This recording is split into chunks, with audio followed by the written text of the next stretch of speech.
दोस्तों, भाई और बहनों, नमस्कार। मैं हूं अर्नब गोस्वामी और आप देख रहे हैं मेरे साथ पूछता है भारत। आज से ठीक 7 दिन पहले मुझ पर हमला हुआ था। कांग्रेस पार्टी के कुछ लोग मुझे सच बोलने की सजा देना चाहते थे। मैंने वो सजा मंजूर कर ली, लेकिन झूठ को झुकने के लिए मजबूर कर दिया। सच के खिलाफ खड़े लोगों ने सोचा था कि एक हफ्ते में मैं हाथ जोड़ दूंगा, लेकिन मेरी ललकार में जितना दम एक हफ्ते पहले था, आज उससे दुगना है। मेरे सवाल एक हफ्ते पहले तलवार की तरह थे, आज अंगार की तरह हैं, क्योंकि इंसाफ पाने की जिद, ये जिद आज जीत की ओर बढ़ रही है। और जो लोग सोचते थे कि सच की दीवार को सत्ता के हथियार से तोड़ देंगे, वो अब सवालों का सामना करेंगे, वो करेंगे। दोस्तों, बॉम्बे हाई कोर्ट ने पालघर मामले में महाराष्ट्र उद्धव सोनिया सरकार से 2 हफ्ते के अंदर जवाब मांगा है। अब कोर्ट सच और झूठ का हिसाब करेगा। देश और संत की समाज की यह सबसे बड़ी जीत है अब तक। एक हफ्ते पहले यह लगता था कि इस देश के संत आवाज उठाएंगे तो उन्हें कोई सुनेगा नहीं, मगर आज पूरा देश, पूरा भारतवर्ष संतों की आवाज बन गया है। एक हफ्ते पहले देश के कई लोग सोच रहे थे कि पुलिस वालों के सामने ही हत्या हुई, उनसे सवाल कौन करेगा। आज वही पुलिस वाले शिकंजे में हैं। देशवासियों, आज ये एक बार साबित हो गया फिर कि अगर आपको खुद पर विश्वास है और अगर सच आपके साथ है तो कुछ भी हासिल हो सकता है। इसीलिए ये जीत मेरी नहीं है, ये आपके विश्वास की जीत है, आपके एकजुटता की जीत है। आप मेरे साथ हैं, इसीलिए मुझे यह हौसला मिला है। आपके दम पर ही मैं ताल ठोक कर कह रहा हूं कि तुम जितना हमें दबाओगे, और सुन लो सोनिया गांधी, तुम जितना हमें दबाओगे, हम आजमाने के लिए तैयार हैं। हमने जज्बे के साथ आरंभ किया है और जीत के साथ अंत कर रहे हैं। ये एक या 2 इंसानों की नहीं, पूरे हिंदुस्तान, भारत की जीत है।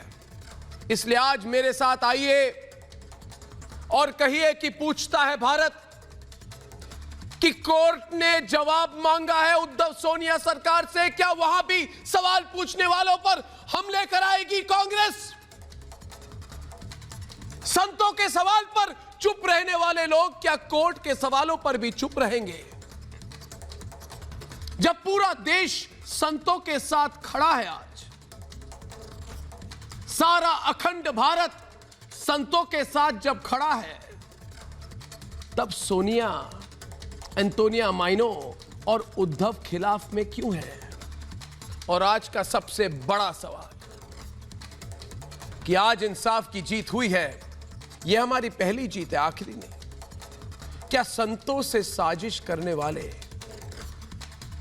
क्या संतों के हत्या पर, संतों की लिंचिंग पर चुप रहने वाले सोनिया गांधी, एंटोनिया माइनो, क्या आप अब पूरे भारत से माफी मांगेगी? यह सवाल सिर्फ मैं नहीं, पूछता है भारत।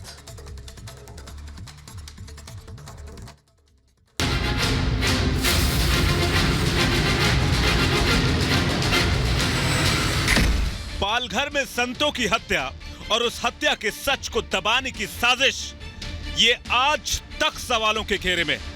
सवाल इसलिए क्योंकि हत्या करने वाली भीड़ में 2 से 3 हजार लोग, भीड़ के सामने खड़े 15 पुलिस वाले, पुलिस वालों के सामने हत्या, और उसी पुलिस को हत्यारों को सजा दिलवाने की जिम्मेदारी।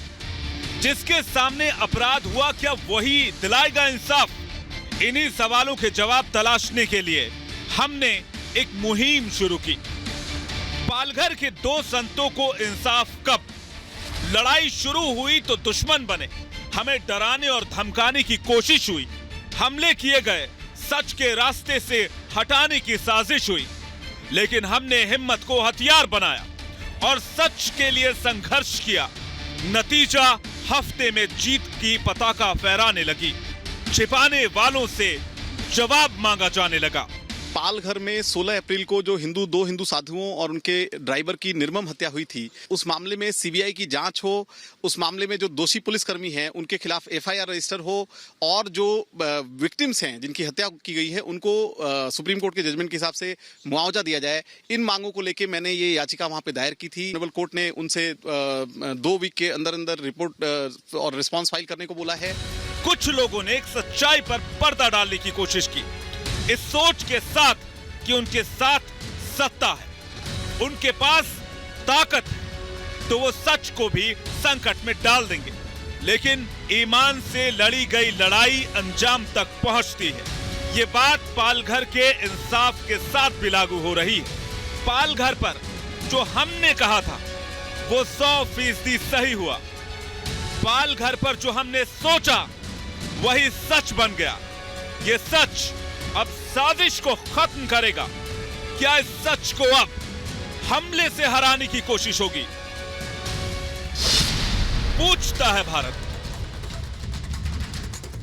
आज पूछता है भारत में मैं चाहूंगा कि अगर थोड़ी भी अपने मन में सच्चाई हो तो संजीव कौशिक जी, संजय गुप्ता जी, विवेक श्रीवास्तव जी, आज आप टेलीविजन पर ही पश्चाताप करेंगे। हमारे साथ आज भारतीय जनता पार्टी के सरदार आरपी सिंह हैं और उभरते हुए वकील आलोक श्रीवास्तव हैं, जिन्होंने पीआईएल फाइल की है, पिटीशन फाइल की है बंबई हाईकोर्ट में कि सारे केस को सीबीआई एसआईटी के हाथ में दे दे, क्योंकि सोनिया उद्धव सरकार इस पे कुछ नहीं करेगी। और आज हमारे साथ स्वामी चिदानंद सरस्वती हैं ऋषिकेश से, जूना अखाड़े के प्रवक्ता स्वामी नारायण गिरी महाराज जी हैं, विश्व संत परम संघ के प्रेसिडेंट स्वामी प्रज्ञानंद जी महाराज भी हमारे साथ हैं, और मेरे दोस्त संत सहयोगी स्वामी दीपांकर जो इस मुहिम से पहले दिन से हमारे साथ जुड़े हुए हैं, वो आज हैं। आज मैं शुरू करूंगा आपके साथ स्वामी दीपांकर जी कि देखिए कैसे चीजें बदल जाती हैं एक हफ्ते में। एक हफ्ते पहले संजीव कौशिक, संजय गुप्ता, विवेक श्रीवास्तव जैसे लोगों को और सोनिया गांधी को लगा था कि भाई हमारे पास सत्ता है, हमारे पास पुलिस है, हमारे पास इन्वेस्टिगेशन है, हमारे पास पूरी जो कहते हैं सत्ता के हथियार हमारे पास है। ठीक है, सोनिया गांधी जी इस पर नहीं बोली, मगर ऐसा थोड़ी है कि उद्धव जी इस पर नहीं बोले। आप तो सच दिखाते हैं तो पूरा सच बोलिए। आप उद्धव जी ने इसमें सामने आकर के बयान दिया है 101 लोगों की अभी तक जमानत नहीं हुई, हाई कोर्ट में दोबारा से उनको 14 दिन के लिए कस्टडी में रखा दिया हूं।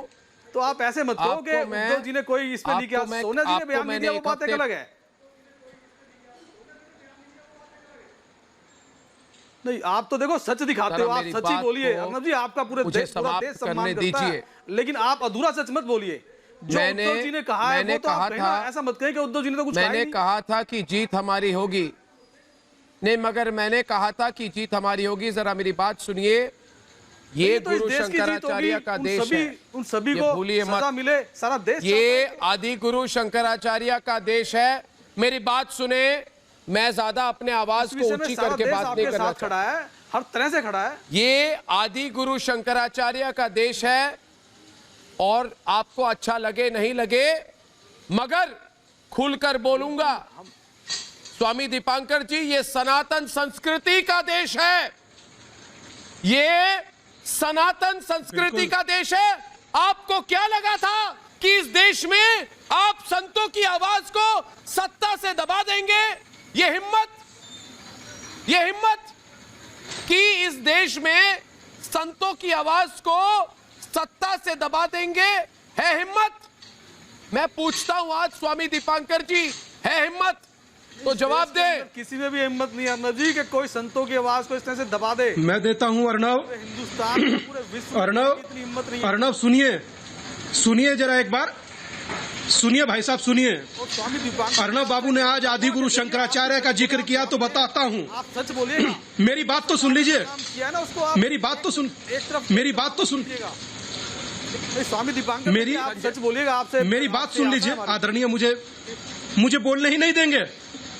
मुझे बोलने तो दीजिए ना प्रभु, मुझे बोलने दीजिए। आप ही की बात का जो कहेंगे सो उत्तर दूंगा।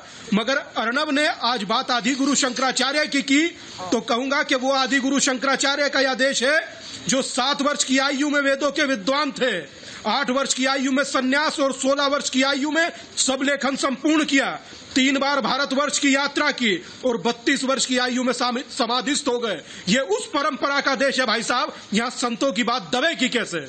और याद रखिए कि राष्ट्रभक्तों के शव यात्रा पर, राष्ट्रभक्तों की शव यात्रा पर पड़ते पत्थर और पाल घर में, भाई साहब सुन लीजिए, राष्ट्रभक्तों की शव यात्रा पर पड़ते पत्थर और पाल घर में मरते संतों को देखकर कुछ लोगों को सब्र है, मगर हम कब के मर चुके हैं भाई साहब, क्या हमें खबर है?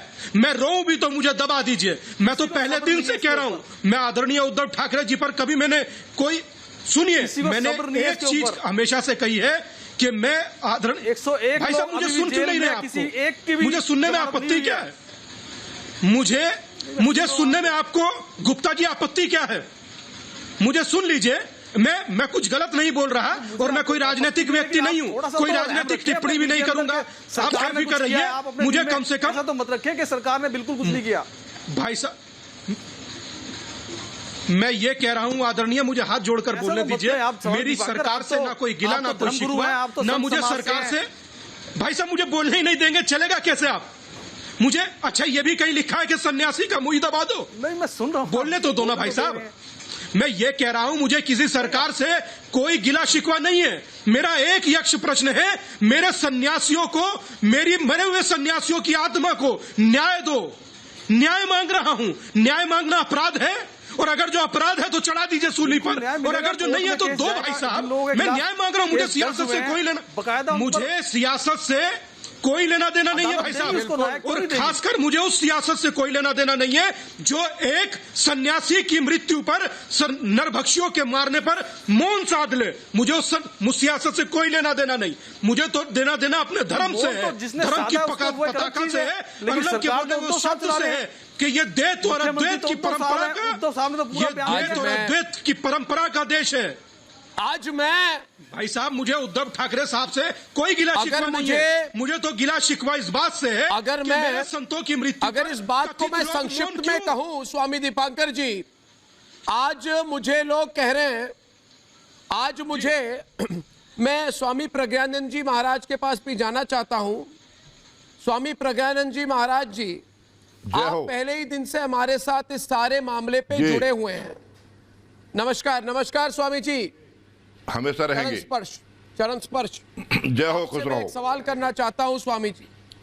जय हो, आशीर्वाद। स्वामी जी कि एक हफ्ते पहले, आज मुझे, आज का दिन बहुत बड़ी दिन है मेरे लिए स्वामी जी, क्योंकि आज बॉम्बे हाई कोर्ट ने, जी हाँ, 1 हफ्ते की मुहिम के बाद स्वामी जी, पालघर मामले में राज्य सरकार, महाराष्ट्र सरकार को बोला, नोटिस दिया कि 2 हफ्ते में आपको जवाब देना होगा। तो लोगों ने कहा क्या बड़ी बात है? मैंने लोगों को कहा, स्वामी प्रज्ञानंद जी महाराज जी, मैंने लोगों को कहा कि इसमें जरूर बहुत बड़ी बात है। तो मुझे पूछा गया क्या बड़ी बात है? तो मैंने कहा कि जिन लोगों को लगता था कि उनके हाथ में ताकत है, उनके हाथ में सत्ता है, उनके हाथ में सिस्टम है, वो अब जांच का सामना करेंगे। इसमें बहुत बड़ी बात है। इसका मतलब बड़ा केवल सच है स्वामी जी, जो सच है वही जीतेगा। और आज अगर बॉम्बे हाईकोर्ट इस मामले में आई है, इसका कारण यह भी है क्योंकि संतों ने आवाज उठाई है।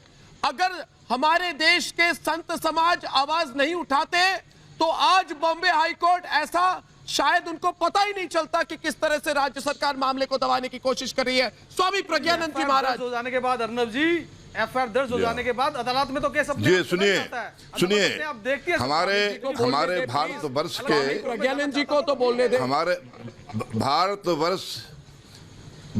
भारतवर्ष के अशोक चक्र के नीचे लिखा हुआ है मांडूक्य उपनिषद का महावाक्य सत्यमेव जयते।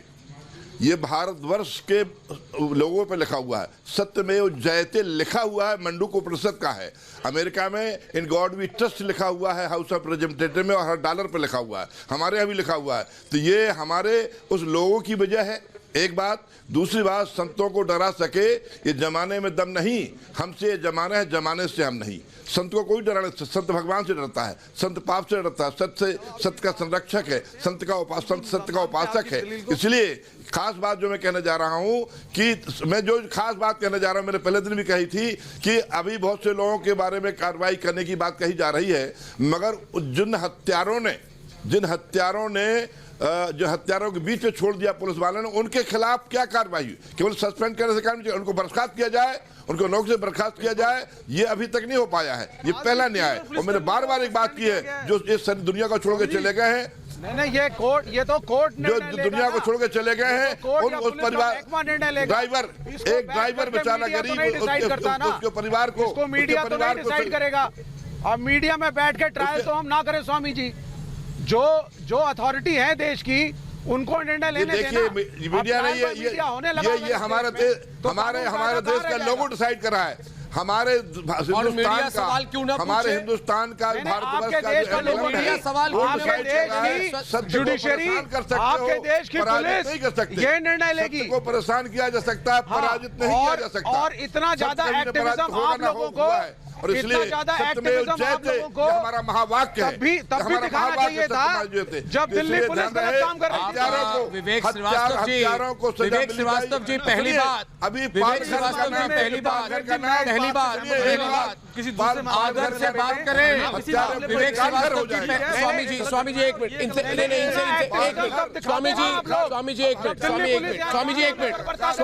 मिनट, एक मिनट, आप ना बोले, इनके साथ मैं इनकी डीलिंग करता हूँ। विवेक श्रीवास्तव मेरी बात सुनिए, विवेक श्रीवास्तव मेरी बात सुनिए, आवाज कम, मेरी बात सुनिए।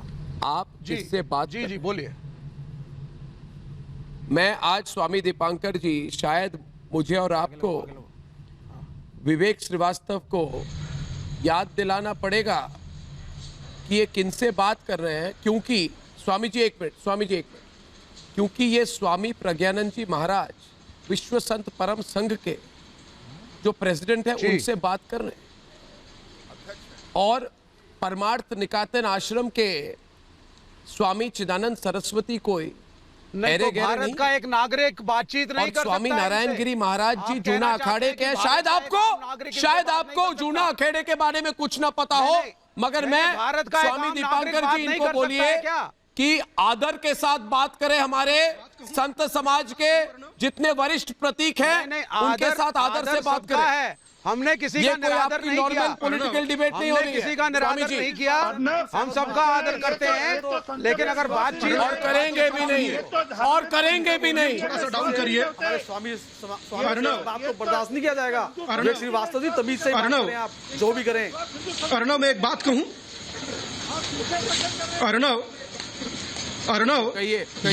अर्णव, ये देश रहा है साधु संतों का सम्मान करने वाला। मैं अर्णव आपके लिए एक बात बोल रहा हूं, शायद मुझे टीवी पर नहीं बोलना चाहिए, मगर मैं आपके लिए ये बात बोल रहा हूं, अगर जो मीडिया ना होता तो ये सब भी ना हो रहा होता, और आपने आवाज उठाई ना होती तो आज ये सब हो भी ना रहा होता।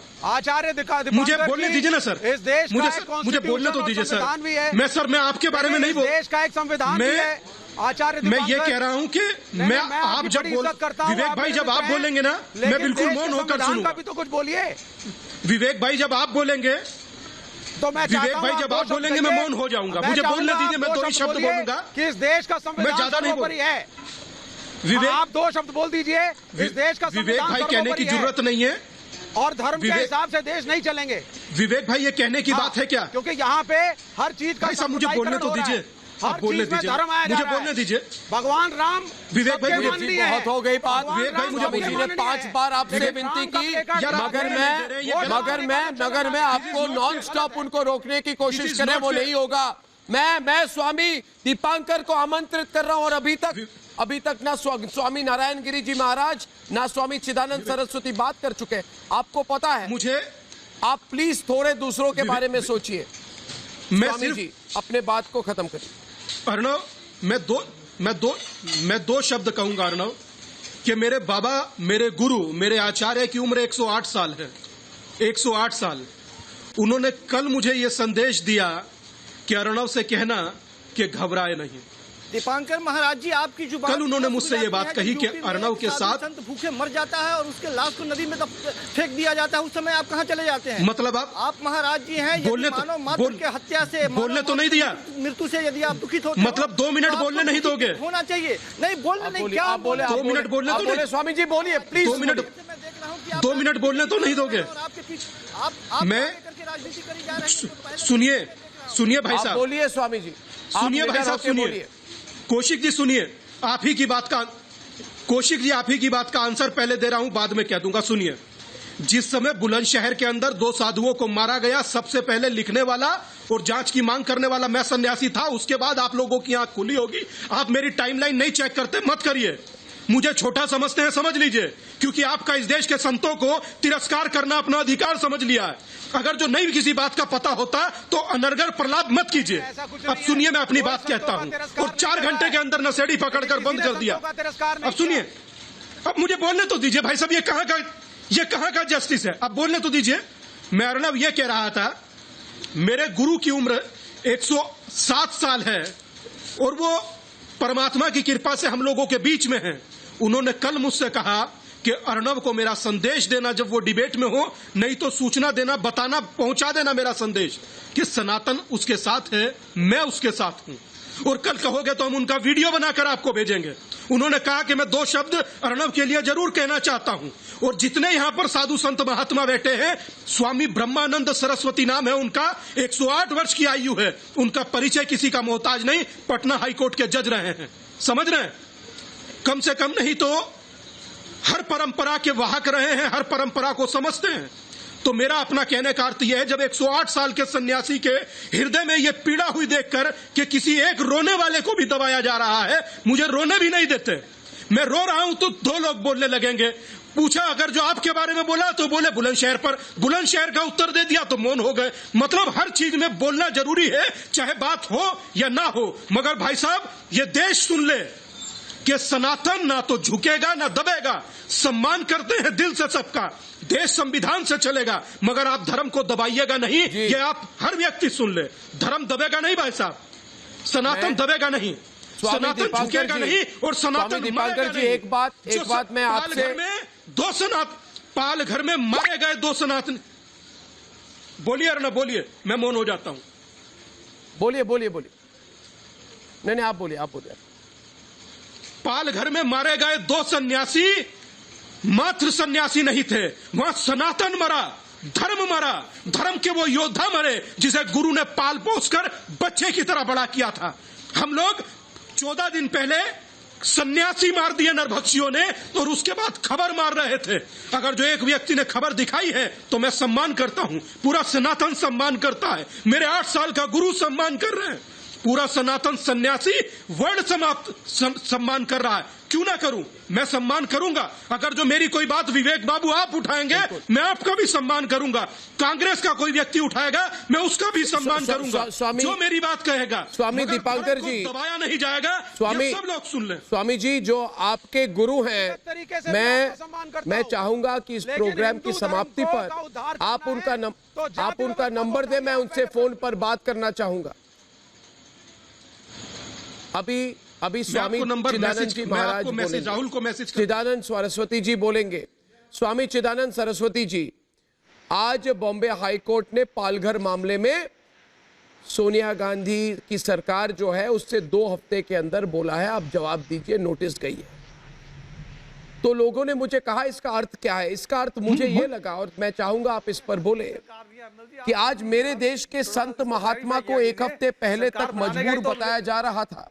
सरकार और जरा आप इंटरफियर ना करें, मैं कुछ चिदानंद सरस्वती जी से कह रहा हूं, आप जरा इंटरफियर ना करें। मैं स्वामी चिदानंद सरस्वती से बोल रहा हूं, धैर्य से 20 मिनट से सुन रहे हैं, आप बोल रहे थे, वो सुन रहे थे, जरा आप कृपया करके उनकी बात सुनिए। स्वामी चिदानंद सरस्वती जी, हमारे देश के संत महात्मा को एक हफ्ते पहले तक मजबूर बताया जा रहा था। संत सवाल कर रहे थे, और मेरे साधुओं को क्यों मारा, मेरे साधुओं को क्यों मारा, कोई जवाब नहीं दे रहा था स्वामी चिदानंद सरस्वती जी। आज मुझे लगता है कि बॉम्बे हाईकोर्ट के नोटिस के बाद उनका विजय दिवस है, क्योंकि असत्य पर सत्य की जीत का दिवस है। और आज के बाद मैं आशा करता हूं कि पूरा जो मामला है उस पर एक तरह से केंद्र से या किसी और जांच एजेंसी से इन्वेस्टिगेशन होगी, क्योंकि पालघर का मुद्दा, स्वामी चिदानंद सरस्वती जी, पूरे देश का मुद्दा कैसे बन गया जी, इस पर आप बोले। क्यों ये संतों की इंसाफ का मुद्दा है, ये देशवासियों के आत्मसम्मान का मुद्दा बन गया है आज। देखिए, पहली बात तो ये है कि संविधान इस देश का समाधान है। मुझे बड़ी प्रसन्नता है कि बंबई हाई कोर्ट ने इसका संज्ञान लिया है, और आपने जो आवाज उठाई है, जिस तरह से उठाई है, इंसाफ के लिए उठाई है और सच के लिए उठाई है, उसको संज्ञान लिया उन्होंने। मैं चाहता हूं, एक बात ध्यान आपका दिलाना चाहता हूं, ये जो लिंचिंग हुई है, मुझे लगता है मेरी एक और चिंता है कि this is not our culture, this is not Indian culture. Indian culture is a living culture and loving culture, not lynching culture.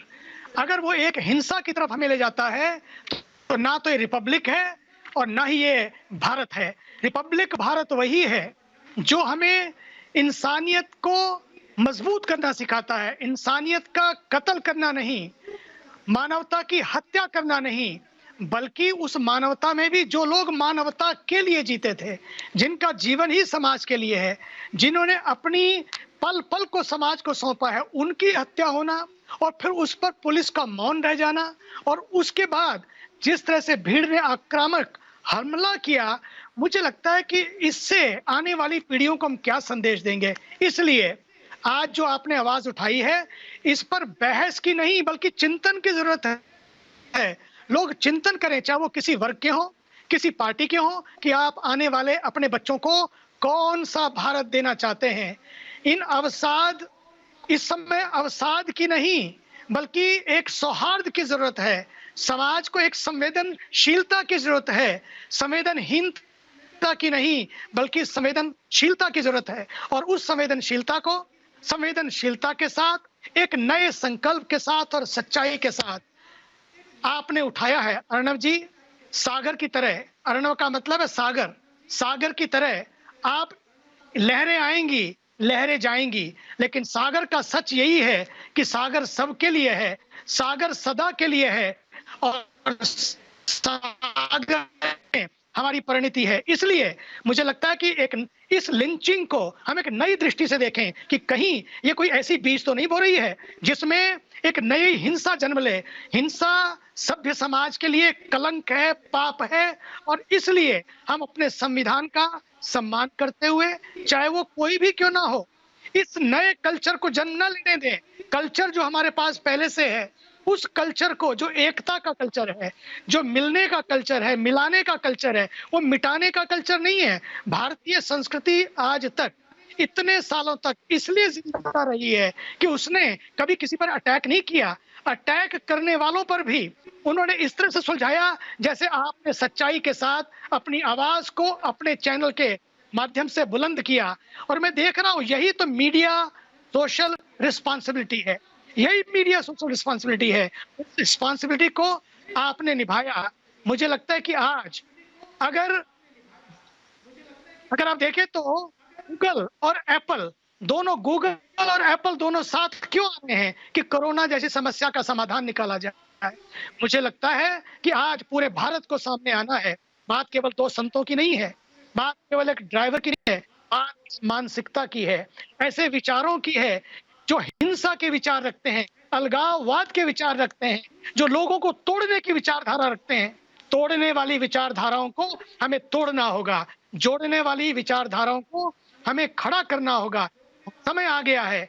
अगर हम चाहते हैं कि भारत का रिपब्लिक क्या है और भारत का भारतत्व क्या है, तो हमें अपने संविधान का सम्मान करना है और साथ ही साथ सच को हम आगे रखें, बाकी चीजों को पीछे रखें। सच जीतेगा और सच निश्चित रूपेण, जैसा स्वामी जी ने कहा, सत्यमेव जयते। हमारे देश का एक जो लोगो नहीं है, बल्कि लोगों के दिलों में ये लोगो ये विश्वास बिठाने के लिए है कि भारत सदियों से खड़ा रहा है, भारत आज भी खड़ा है, भारत खड़ा रहेगा।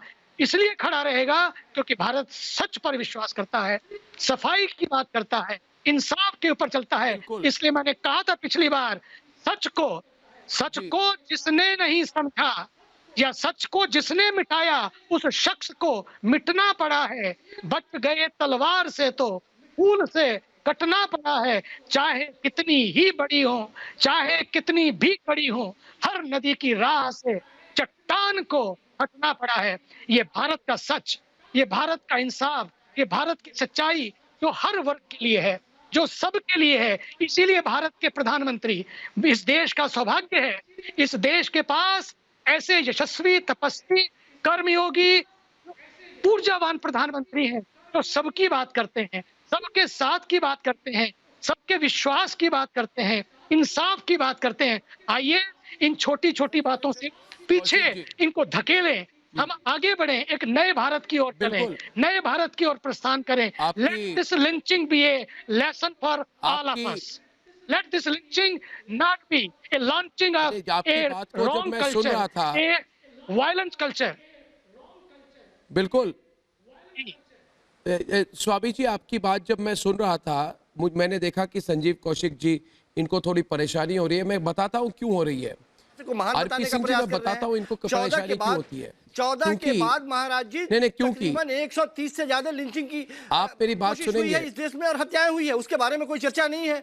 आप शिकायत नहीं करेंगे, सुनिए मेरी बात को एक minute. RP Singh ji debate पे आए, दो शब्द बोलिए। मैं आप इनके साथ मुंह न लगे। मैं एक मिनट, आरपी सिंह जी, संजीव कौशिक जी जरा सुनेंगे मेरी बात। मैं आपके बॉडी लैंग्वेज को देख रहा था जब स्वामी चिदानंद सरस्वती बात कर रहे थे, आप नीचे देख रहे थे, आप गुस्से में थे, आपको एक तरह से मतलब कि अनकंफर्टेबल फीलिंग हो रही थी। आरपी सिंह जी, मैं बताऊं इनको क्यों हो रही थी? क्योंकि नहीं, बिल्कुल नहीं, इन लोगों ने पिछले 20-25 सालों में हमारे महान सनातन संस्कृति को, हमारे महान सनातन संस्कृति की छवि खराब करने की पूरी कोशिश की है। पहली बात। दूसरी बात सुन ले मेरी बात। दूसरी बात आरपी सिंह जी, मेरी बात सुन ले। दूसरी बात आरपी सिंह जी, इन लोगों ने संत समाज, हमारे गुरु स्वामी संतों की आवाज को दबाने की कोशिश की है। तीसरी बात, अगर हम इनको कहें कि ये संत महात्माओं का देश है, तो ये कहते थे हमें हमेशा, अरे भाई बहुत कॉम्युनल हो। क्यों कॉम्युनल है? आज मैं अगर स्वामी प्रज्ञानंद जी महाराज बोल रहे हैं, मैं कहूं कि चरण स्पर्श जी आपको प्रणाम, तो कहेंगे कि अरे भाई आप किसी संत से चरण स्पर्श कर रहे हैं। भाई मेरी संस्कृति है, आपको मेरी संस्कृति से परेशानी क्यों है? आपको क्या लगता है कि जितने संत समाज के लोगों को गाली देंगे उतने मॉडर्न बन जाएंगे? मेरी बात सुनिए। आज मैं आरपी सिंह जी, एक मैं धीरे धीरे बोल रहा हूं, लोग सुन रहे हैं। बिल्कुल हाँ। क्या जवाब देंगे? बिल्कुल हाँ जी, हमें पता है बिल्कुल क्या हाँ देंगे, वो सुनना नहीं पड़ेगा। उत्तर प्रदेश के बारे में जब उनसे पूछेंगे वो नहीं बोल पाएंगे, उनके पास कोई जवाब नहीं है। उत्तर प्रदेश नहीं बोल पाएंगे। आरपी सिंह जी, आप जवाब दें। देखिए, पहले तो मेरा जो चारों संत आपके चैनल पे आए हैं, मेरा तो कभी सौभाग्य ऐसा होगा नहीं कि मैं चारों को इकट्ठे कभी देख पाता। मेरा चारों को मेरा हाथ जोड़कर नमन है। और दूसरा अंदर मेरा आपको भी नमन है कि आपने वो लड़ाई लड़ी जो कि सब छोड़ चुके थे, सबने सोचा था इसको दबा दिया जाएगा। और कबीर की एक वाणी है जो दर्ज है गुरु ग्रंथ साहब में, नहीं छोड़ा था, किसी ने नहीं छोड़ा था। आप संतों को आगे करके पीछे से राजनीति नहीं कीजिए। जो लड़े दिन के है पुरजा पुरजा खट मरे कबूल न छाड़ो खेत, आपके पास आप सचमुच दीन की नहीं, आप संतों की लड़ाई लड़ रहे हैं। जो गुमान है, जो विषय 4 दिन तक 5 दिन तक मीडिया ने दबाए रखा, सरकार ने दबाए रखा, ये भी यहाँ पे संजय गुप्ता कह रहे हैं हमने 105 लोग पकड़ लिए, 110 लोग पकड़ लिए। अगर 105 तक पकड़ने थे तो पहले दिन पकड़ते। अर्नब गोस्वामी के कहने के बाद क्यों पकड़े आपने? अगर अर्नब गोस्वामी इस विषय को आगे नहीं चलाते तो ये संतों का विषय आप दबा देते। आप बताते ही नहीं, दिखाते नहीं कि किस प्रकार संतों की लिंचिंग की गई, किस प्रकार संतों की हत्या की गई, आप इसको दबा देते। ये तो धन्यवाद है अर्नब गोस्वामी का और पब्लिक चैनल का, जिन्होंने ये पूरा का पूरा वाक्य अपने टीवी चैनल पर दिखाया और देश को जागृत किया। जब देश को जागृत किया तो वहाँ की सरकार मजबूर हुई वहाँ पे एक्शन लेने के लिए,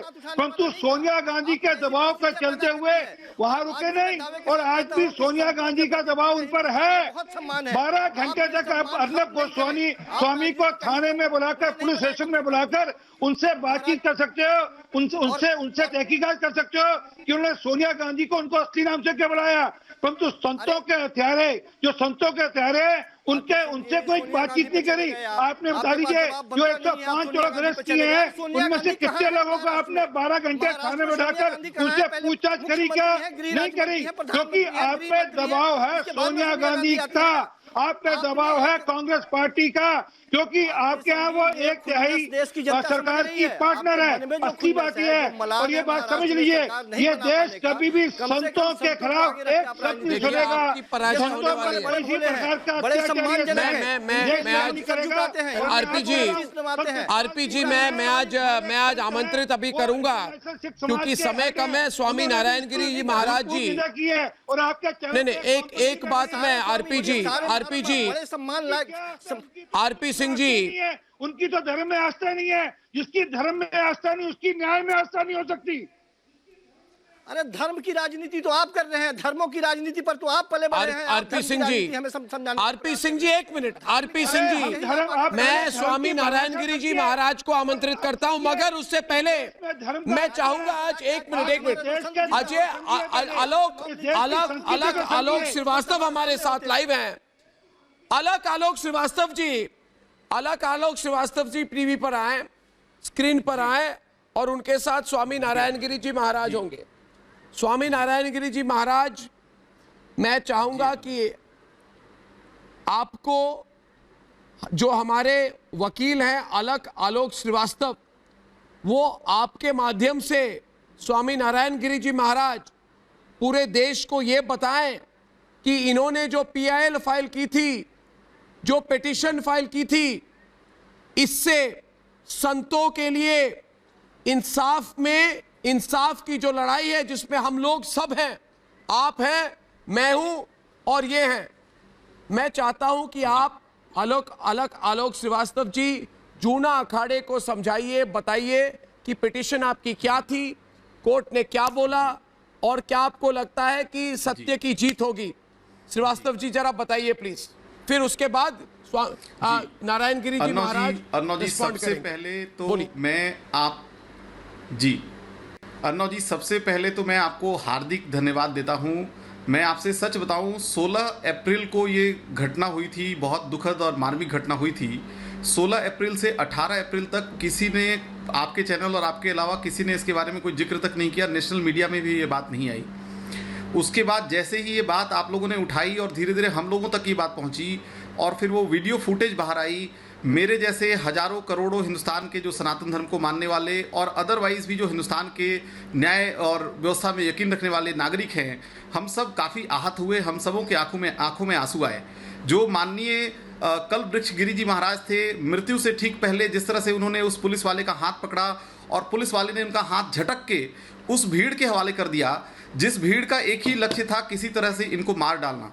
उस दुखद घटना को देख के उस पूरी रात मैं सोया नहीं था और 21 तारीख को जब मैंने देखा कि कहीं कोई सुनवाई नहीं हो रही है, एक भी पुलिस वाले के खिलाफ कोई कार्रवाई नहीं की जा रही है, तो मैंने फिर एक डिसीजन लिया कि मुझे इसमें याचिका दायर करनी है। पहले भी मैं इस तरह के मामलों में, चाहे चांदनी चौक पे मंदिर पे अटैक हो, चाहे जो कई सारे सामाजिक और विधिक मामले हों, उन पे मैं PIL फाइल करके अच्छे ऑर्डर्स लेता रहा हूं।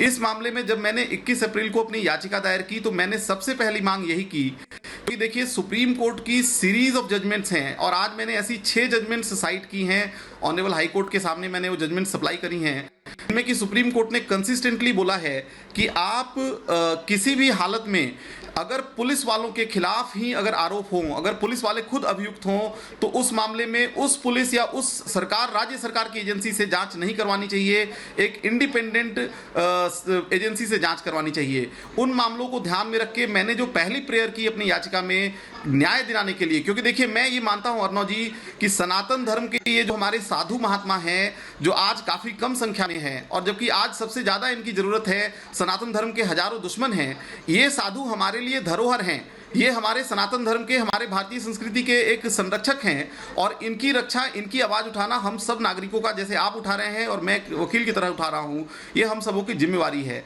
उसी भाव को मन में रख के मैंने सबसे पहली प्रेयर की कि इस मामले की जांच राज्य सरकार की एजेंसी से बिल्कुल नहीं करवाई जा सकती, इसकी जांच इंडिपेंडेंट एजेंसी से करवानी चाहिए, सीबीआई जैसी एजेंसी से करवानी चाहिए। दूसरी जो मैंने मांग की अपनी पीआईएल में, वो मैंने ये मांग की कि इस मामले में जो पुलिस वाले हैं सिर्फ उनका ट्रांसफर कर देने से, सिर्फ उनके एक दो लोगों को सस्पेंड कर देने से, जबकि वीडियो फुटेज में साफ साफ आया कि कम से कम 15 से 16 पुलिस वाले वहां पे मौजूद थे जिन्होंने कहीं ना कहीं इस क्राइम को होने में, इस दर्दनाक लिंचिंग को होने में एक तरह से योगदान दिया, अबेट किया। इन लोगों के खिलाफ ना तो सिर्फ डिसिप्लिनरी एक्शन हो, डिपार्टमेंटल एक्शन हो, बल्कि आईपीसी के अलग अलग धाराओं में उनके खिलाफ एफआईआर रजिस्टर हो।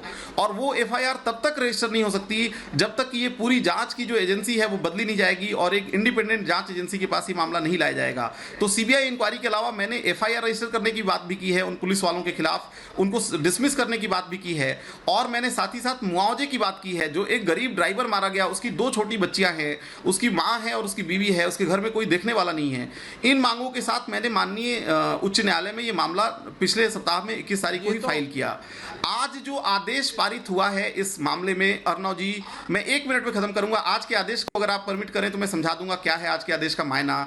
इस आज के आदेश का मायना बहुत बड़ा है, बहुत बड़ा है और एक तरह से ये पूरे देश में एक सनातन धर्म की हमारी जो आवाज है, जो जिस आवाज को हम उठाने की कोशिश कर रहे हैं, आप लगातार पिछले 14 दिनों से उठाने की कोशिश कर रहे हैं अर्णव जी। आपको इतनी कठिनाइयां झेलनी पड़ी, आपको 12 घंटे तक झूठ मूठ का बिठा के पूछताछ किया गया, जो एज अ लॉयर मैं मानता हूं कि वो किसी भी तरह से इंटरोगेशन तो नहीं माना जा सकता। निश्चित तौर पे वो टॉर्चर था, एक तरह से कस्टोडियल टॉर्चर था। उतनी कठिनाइयों को झेल के भी जिस तरह से आपने सतत रूप से आवाज उठाई, हम लोगों को प्रेरणा दी और आज माननीय उच्च न्यायालय ने एक ऐतिहासिक आदेश पारित किया है। मैं बताना चाहूंगा पैनल में उपस्थित सभी लोगों को कि हाई कोर्ट जनरली सभी मामलों में सीबीआई की जांच के लिए तैयार नहीं होता। हाई कोर्ट का सीबीआई जांच के लिए तैयार होना, ऑनरेबल सुप्रीम कोर्ट ने कई ऑर्डर्स पास किए हैं इस पे कि एक एक्सेप्शनल एक्ट होता है। हाई कोर्ट को ऐसा नहीं कि किसी भी मामले में कोई भी जाके बोलेगा कि स्टेट नहीं, आप सीबीआई से जांच करवाओ और हाई कोर्ट का आदेश आ जाएगा। हाई कोर्ट माननीय उच्च न्यायालय ने अगर आज इस पे संज्ञान लिया मेरे अनुरोध पे और सीबीआई जांच के लिए, आप देखिए अगर नोटिस इशू किया गया है, पीआईएल पे नोटिस तभी इशू होता है जब माननीय न्यायालय को उस पर कहीं ना कहीं एक दम नजर आता है, उसमें एक न्याय की बात नजर आती है। आज अगर उच्च न्यायालय ने इस मामले में स्वामी जी आप अगर इनकी बात को सुन रहे हैं, अलग जी समय कम है इसलिए मैं चाहूंगा कि स्वामी नारायण गिरी जी महाराज इस पर रिस्पॉन्ड करें। 2 बातें स्पष्ट हो जाती हैं कि जो लड़ाई हमने शुरू की है अब इसको सुना जा रहा है क्योंकि आवाज उठाई गई है। स्वामी जी, ये आज जो नोटिस जारी किए 1 हफ्ते पहले किसी ने, उद्धव ठाकरे ने सोचा भी नहीं होगा कि इस तरह से नोटिस आएगी उनको। स्वामी जी, हमारा जो है उससे हमारा ये था, मांग था हमारे श्रीवास्तव जी ने बहुत अच्छा किया, गौतमी जी, और हमारे आत्मा का आवाज को उन्होंने सुना है। हम लोग का कहना यही था कि जो 4 दिन के बाद में जब जो है उन्होंने जो है वहां पर जो है ये संज्ञान में लिया था, हम लोग शुरू से कह रहे थे कि जो पुलिस फुल है हाजिर नहीं करना है, जो 15 पुलिस वाले हैं उनको बर्खास्त भी नहीं करना है, उनके ऊपर में जो है कत्ल का केस दायर करना है, उनके ऊपर एफआईआर दर्ज करनी है, उनको जेल भेजना है, उनको सजा होनी चाहिए क्योंकि पुलिस के संरक्षण में हुआ। और लोग जैसे यहाँ पर बैठे हुए बहुत से लोग बोल रहे हैं, उत्तर प्रदेश का उदाहरण दे रहे हैं, वो एक पागल आदमी ने जो है, जो वो अपने साधु महात्मा के पास रहता था, बंगेड़ी ने, वो हमारा वो स्वाभाविक घटना है, उस घटना से कोई देना लेना नहीं है। यहाँ पर पुलिस के संरक्षण में ये सब जो कार्य हुआ है पुलिस के संरक्षण में हुआ है। और लोग ये वो बोलते हैं, आपको बोलते हैं गोस्वामी जी कि जी आपके ऐसा है, आपके दादाजी कांग्रेस के अंदर, बंगाल के अंदर में कांग्रेस में रह चुके हैं, इंदिरा गांधी साधुओं के चरणों में आई है, नेहरू जी जो है वो जो कुंभ मेले में आते थे, तो अब जो है ये जो राजीव गांधी तक जो है कांग्रेस का जो साधु संतों से समझता। आज जो है सोनिया गांधी है, राहुल है, प्रियंका है, इनको कोई शासन से, साधुओं से कोई मतलब नहीं है। ये लोग कल्चर भी नहीं जानते। बहुत दिन पहले मैं राहुल से बहुत दिन मिला, जब महासचिव बने तो बोलता है कि साधु क्या होता है, साधन क्या होता है, इनको यही पता नहीं है। इनको हिंदू का कल्चर पता नहीं है, साधु का कल्चर पता नहीं है। ये जो है एकदम, और जो देखिए ये जो उद्धव ठाकरे जी है, उद्धव ठाकरे जी का जो इनका आत्मा एकदम अंदर से मर गया है, उनका आत्मा समाप्त हो गया है। जब जो है 2 घंटे में उन्होंने उत्तर प्रदेश के लिए जो है वो प्रतिक्रिया बुलंदशहर के लिए 2 घंटे में अपने ट्वीट कर दिया, और उसके बाद में जब वहां पर जो 4 दिन के बाद में भी कोई ट्वीट नहीं आया इनका, जब आपने दिखाया, आपके चैनल ने दिखाया, तो आपको भी अभी टॉर्चर करने का कोशिश कर रहे हैं, दबाने की कोशिश करते हैं। तो हमारे वकील साहब ने जो हमारी आत्मा की आवाज सुना, हम इनको धन्यवाद है, आशीर्वाद है, हर हर महादेव, जय हो। जी, मैं एक बात कहूंगा, स्वामी प्रज्ञानंद जी कुछ कहना चाहते हैं कि मैंने ये लड़ाई शुरू की थी आज, मगर मैं अकेला नहीं हूं, 2 वाक्य आप सब हैं स्क्रीन पर, 2 वाक्य आज पूरा देश बोल रहा है। 2 वाक्य आपने मुझ पर हमला किया, अब बताइए, मैं सवाल पूछता हूं इनको, स्वामी प्रज्ञानंद जी महाराज जी, मुझ पे इन्होंने हमला किया, अब बताइए 130 करोड़ भारतीयों पर एक हमला करेंगे वो? महाराष्ट्र सरकार कह रही है कि जांच करा रहे हैं। मुझे बताइए कि पुलिस के सामने ही हत्या, पुलिस ने हत्यारों को सौंपा और पुलिस ही जांच करेगी, ये कानून नहीं है, ये अंधा कानून है, ये अंधा कानून है। संजीव कौशिक जी, आप सुन लीजिए, ये अंधा कानून हम मानते नहीं है, इस अंधे कानून को हम नहीं मानते। अखाड़ा परिषद के अध्यक्ष प्रज्ञानंद जी जवाब दे रहे हैं। संजीव अखाड़ा परिषद के अध्यक्ष जी ने पहले ही मांग की थी, सीबीआई से इंक्वायरी की आवाज सबसे पहले अखाड़ा परिषद ने उठाई थी, और दूसरी बात ये भी कही थी 3 तारीख तक न्याय नहीं होता है तो सारे संत महाराष्ट्र का कूच करेंगे और वहां पर राष्ट्रपति शासन लगाने की बात करेंगे। भारतवर्ष देश नहीं है, संदेश है। जो आज पालघर है, हत्यारों के लिए कालघर बनेगा, कालघर, हत्यारों का कालघर बनेगा। ये आज के हाईकोर्ट के जजमेंट से निर्णय ले लिया गया है। और आप समझिए इस चीज को, आप इसकी गंभीरता को समझिए कि आपके मुंह से ये बातें निकल जा रही है। ये हमारे संतों ने मांग की थी, शासन लगाने के पक्षधर में है। यदि न्याय नहीं मिलेगा, अरे संतों ने मांग की थी महाराज जी, तो आपका इस्तेमाल हो रहा है, आप समझिए इस चीज को। आप राजनीति के लिए नहीं बने हैं, आप रास्ता दिखाने वाले। राजनीति बात क्या है? ये तो इंसाफ की बात है। एक मिनट संजीव कौशिक, एक कहावत है, संजीव कौशिक मेरी बात सुनिए, एक कहावत है कि जो ताकतवर है वो मारेगा भी और रोने भी नहीं देगा, वो मारेगा भी और रोने भी नहीं देगा। आपके हाथ में ताकत है तो क्या आप मारेंगे भी और आवाज भी नहीं उठाने देंगे?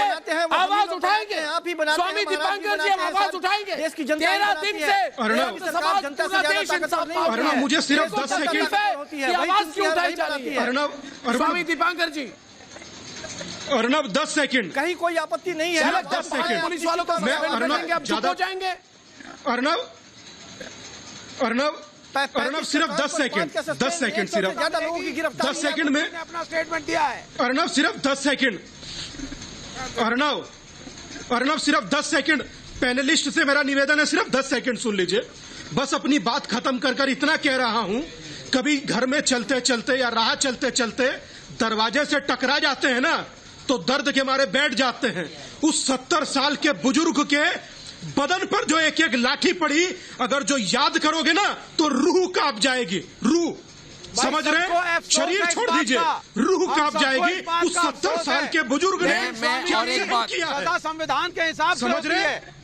यहाँ ट्रायल में मीडिया नहीं कर सकते हम। मैम एक मिनट टाइम एक्सटेंड करते हैं, एक मिनट। मैं विवेक श्रीवास्तव, आपको मैं, सब लोग स्क्रीन पे हो, विवेक श्रीवास्तव मेरी बात सुनिए, आपको देश का इतिहास समझाता हूं मैं आपको। आज मैं 2 मिनट बोलूंगा, कोई नहीं बोलेगा, मैं बोलूंगा, आप सुनिए मेरी बात, सबको स्क्रीन पर रखें। मैं आज एक बात कहता हूं, अपने देश के सच्ची इतिहास को समझने की कोशिश कीजिए। भाइयों और बहनों, 18वीं सदी में बंगाल में क्रांति आई थी। क्रांति किसने की थी? आज मैं इसके बारे में 2 मिनट बोलूंगा। क्रांति सनातन के सन्यासियों ने की थी। किसके खिलाफ की थी? सनातन के सन्यासियों ने ईस्ट इंडिया कंपनी के खिलाफ की थी। ये जो संघर्ष था हमारे सनातन धर्म के सन्यासियों का, ये ब्रिटिश साम्राज्यवाद की जो षड्यंत्र थी उसके खिलाफ थी।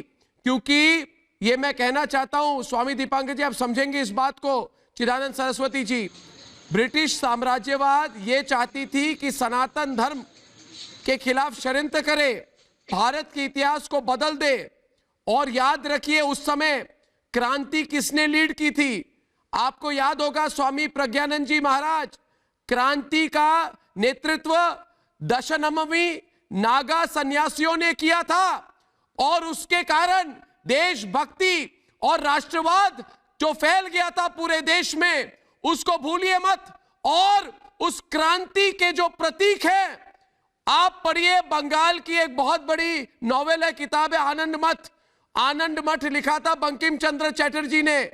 और आपको वंदे मातरम तो अच्छा नहीं लगता है, मगर वंदे मातरम उसी समय में 1870 के आसपास में लिखा गया था, आनंद मठ पब्लिश हुई थी। उसके बाद 1950 के बाद उस पर एक मूवी बनी थी। तो मैं सिर्फ ये इसलिए कह रहा हूं क्योंकि विवेक श्रीवास्तव जैसे लोग, हाँ स्वामी दीपांकर जी, विवेक श्रीवास्तव जैसे लोग जो पॉलिटिशियन हैं, वो समझते नहीं है कि सबसे बड़ा महाविरोध सन्यासियों ने किया था। स्वामी दीपांकर जी आवाज उठाए, सबसे बड़ा महाविरोध भारत के इतिहास में सबसे बड़ा महाविरोध सन्यासियों ने किया था, संत समाज ने किया था। आज के स्कूल और कॉलेज की किताब में इसी कांग्रेस पार्टी ने हमारे इतिहास को बदलने की कोशिश की है। और इस महाविरोध के बारे में एक लाइन भी पढ़ाई नहीं जाती है। इतिहास को आप बदल नहीं सकते। स्वामी प्रज्ञानंद जी महाराज जी, बोलिए इनको। जय हो, जय हो। नहीं बदल सकते, नहीं बदल सकते। जय हो। आनंद मठ, मैंने सही कहा कि नहीं कहा? स्वामी प्रज्ञानंद जी, भारत के सबसे ब्रिटिश साम्राज्यवाद के खिलाफ सबसे बड़ी आवाज संत समाज ने उठाई थी कि नहीं उठाई थी? कोशिश कर रहे हैं संतों ने, सिखाएंगे आप हमें करने की। संतों ने उठाई। और सुनिए बैरिस्टर गांधी के आगे जब महात्मा गांधी लिखा गया, तब लोगों को जागृति आई। बैरिस्टर गांधी महात्मा गांधी बने, तब जाकर के देश में आजादी आई। महात्मा गांधी बने जब बैरिस्टर गांधी, तब आवाज उठी। जी, नहीं करते हैं ये, इनकी बॉडी लैंग्वेज आप समझने की कोशिश करें। भारत का इतिहास इनको ठीक नहीं लगता है। स्वामी चिदानंद सरस्वती जी, इन्होंने भारत के इतिहास को इस तरह से लिखा है कि संत समाज का नाम मिट जाए उससे। लेकर के 1900, अरे छोड़िए आप, सब धर्म लड़ा था, अर्णव देश के लिए लड़े थे, इन्होंने, मुसलमान और हिंदू सब लड़े थे। आपको क्या पता वंदे मातरम का इतिहास? और देश को सांप्रदायिक रंग मत दीजिए। मैं चाहता हूँ स्वामी चिदानंद सरस्वती जी बोले, स्वामी चिदानंद सरस्वती जी बोले। प्रोग्राम एक्सटेंड करो, मगर स्वामी चिदानंद सरस्वती जी बोले। विवेक जी इतना कहना है मुझे, देखिए आप सभी लोग बड़े समझदार हैं और तिरंगा रहेगा। एक मिनट विवेक जी एक बात सुनिए, यहाँ ना तिरंगे की बात है ना भगवे की बात है, यह बात देश की है, देश के सम्मान की है, मानवता की बात है। हम लोग बहुत उत्तेजित मत हो। मुझे केवल इतना ही कहना है कि अपने देश को हम लोग समझते हैं, अगर भारत को यदि समझते हैं हम लोग, तो पक्का मानिए यही भारतीयता है कि हमको सबको साथ साथ मिलकर जीना है, हर वर्गों का सम्मान करना है, सबको साथ लेकर चलना है। और साथ साथ क्योंकि समय की मर्यादा है, इसलिए मैं अंतिम बात ये कहना चाहूंगा कि वो ये है कि जिस ड्राइवर की बात हो रही है और जिस ड्राइवर के परिवार की बात हो रही है, उनकी 2 बच्चियों की बात है, अर्णव जी मैं आपसे कहना चाहूंगा, रिपब्लिकन भारत के साथ मैं हूं। आज उन दोनों बच्चियों के लिए, उस परिवार के लिए जो भी सहयोग चाहिए, परमार्थ निकेतन ऋषिकेश उन बच्चों की पढ़ाई के लिए, ताकि बच्चियां इस देश की शिक्षित बच्चियां बनके अपने देश को एक नई दिशा दें। और मैं समझता हूं इसके लिए, और यही भारत होगा, हम मिलकर ऐसे भारत का निर्माण करें जो हम लोग किसी को भी छोटा ना समझे, किसी को नीचा ना समझे। आपने जो जी, इस पे आप ध्यान दीजिए। आपने जो बोला, आपने जो बोला, आपने जो ऑफर दिया, इसको मैं आगे ले जाऊंगा। आपने बहुत बड़ी बात कही। आखिर में दीपांकर जी, समय बहुत कम है, ठीक है, 10 सेकंड बोलिए, बोलिए, 10 सेकंड बोलिए। 10 तो दिल में बात रह जाएगी आप। बोलिए। सिकंदर ने कहा सुकरात से कि जब हिंद में जाना तो मेरे लिए वहां से कोई योग्य गुरु भी लाना, और सिकंदर भूल ना जाना वो कुरान और गीता, और लेकर आना वो गंगा जल जिसको पीकर इस साधुओं ने जग को जीता।